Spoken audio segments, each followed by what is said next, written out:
Sa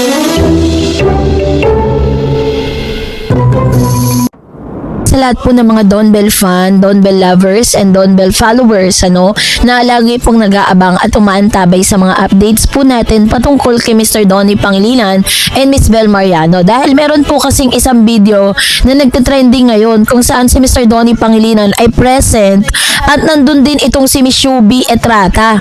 So, nakita po ito ng mga netizen. Ngayon, ginagawan po nila ng issue si Donnie at si Shubi. Parang sinasabi nila na paano na raw yung proyekto ni Miss Bel Mariano and Mr. Donnie Pangilinan dahil may project daw na gagawin si Donnie at si Shubi. So, yun yung pag-uusapan natin. Nakita mo yung face ko? May kakaibang reaction tayo for today's video. Lilinawin natin yan sa ating video, no? So, bago yan, of course, maraming salamat po.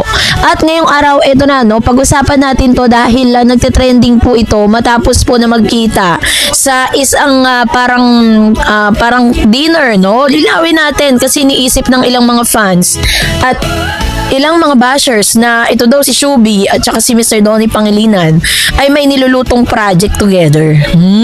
So, yun yung ating lilinawin. So, panoorin natin tong video na to para at least malinawan tayo, no? So, ayan.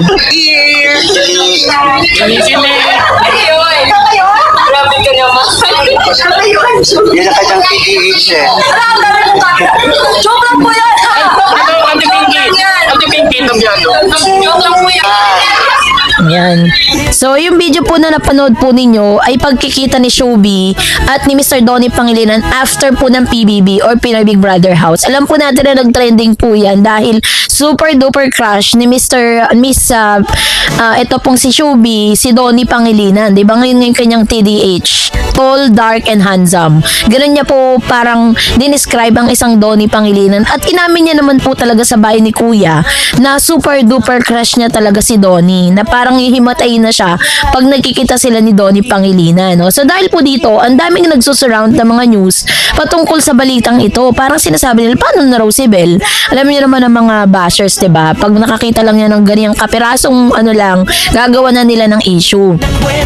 To make it clear and for the record, si Shubi kasi ay isa sa mga tinaguriang bisita ng Mega PR na si Bernard Cloma dahil birthday po yun ni Mr. Bernard Cloma. Sa advance birthday dinner nito nung Webes, nasa dinner din yon si Donnie. Tinawag si Bernard si Donnie para bumate sa kinikilig na si Shubi. Mukhang crush nga si Shubi ni Donnie dahil nang lapitan siya ng binata para batiin ang akbayan ay tila nanginig sa kilig si Shubi, ha. Marami namang natuwa na nakita nilang pagkakilig si Shubi kay Donnie. Nakakaaliro kasi, sabi ni Shubi. Teka, ano kaya magiging reaksyon ni Mr. Anthony Constantino na naliling kay Shubi kapag nakita ang pagkakilig ng dalaga kay Donnie?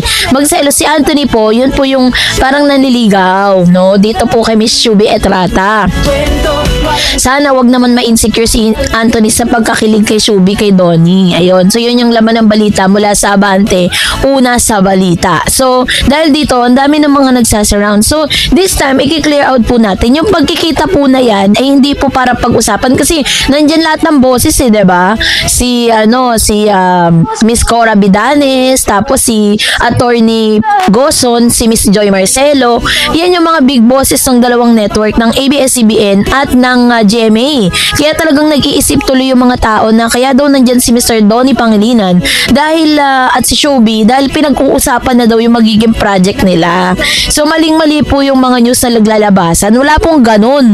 Wala kasi ngayon ay naghahanda po si Shubi at si Miss Bel Mariano at si Donnie Pangilinan ng kanilang upcoming movie. Tapos biglang i-entry to, 'di ba? Parang panira naman 'yun, 'di ba? Meron po silang lalabas na movie tapos biglang ilalabas si Shubi. Huwag po natin masyadong bigyan ng ng mali siya yung pagkakataong ito dahil yan po ay birthday ni Mr. Bernard Cloma na isa sa mga tinatawag na siya po ay si Mr. Bernard Bernard Cloma ang parang PR siya, no? Parang ano siya, parang lagi siyang kasama ng mga artista, ganun. May malaki siyang parte sa mga buhay ng mga artista at ng mga boses. Kaya nga, napakaraming pera niya ni Mr. Bernard Cloma. Lagi nga siya binabanggit ni Vice Ganda, di ba? Kasi isa rin si Miss Vice Ganda sa mga ano niya yung parang siya yung road manager, ganun. Parang naghahanap siya ng mga racket para sa mga artista. Kaya sobrang dami niyang mga connection sa mga artista. Pero, yun po ay ano lang, yun po ay nagkataon lang na nandun si Donnie at nandun si Shubi. Pero other than that, wala naman po tayong dapat ipangamba dahil nakita niyo naman si Donnie, 'di ba? Kahit na alam niya na may gusto sa kanya si Shubi, crush siya ni Shubi, never naman siya lumapit. Nung lumapit siya, nag-hi hello lang siya, and then after that, wala na. All throughout the videos, makikita po ninyo yan sa post po ni Miss Salve Asis. Isa sa mga writers din po yan si Salve, na talagang si Donnie po ay nanatiling nakaupo dun sa kanyang upuan at wala po silang any interaction nitong si Mr. Donnie Pangilinan. Tanging yun lang, nag-hi hello lang siya kanya. Syempre, alam nga naman, magkwentuhan sila dun, magharutan sila dun, wala naman silang relasyon, di naman sila magkaibigan, 'di ba? Basta ang alam lang natin, si Shubi po, is trip na trip niya si Mr. Donnie Pangilinan. Kaya nga po talagang nung pinapasok po yan sa bahay ni Kuya, 'di ba? Halos hindi makalabas si Miss Shubi sa kwarto. Ang cute nga ni Shubi dun Pero wag nating iba si Shubi, no, sa pagiging ganun niya, kasi parang katulad lang din tayo ni Miss Shubi na sobrang excited siya kapag nakita siya ng mga artista, lalong-lalo na yung mga artista na gustong-gusto niya.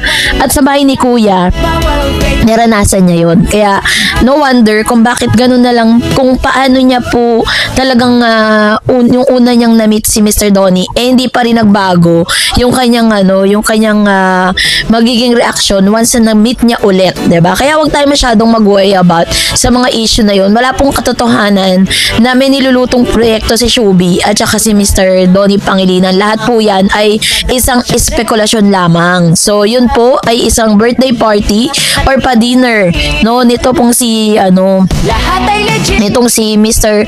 Bernard Cloma. Kaya wala tayong dapat ipangamba. Kaya ikalma nyo yung mga puso nyo, mga Don Bell fan, okay? So that's it for today. For more videos and updates, please don't forget to like and subscribe, and please don't forget to follow my Facebook page, Dar Eds TV and Darage channel. God bless everyone.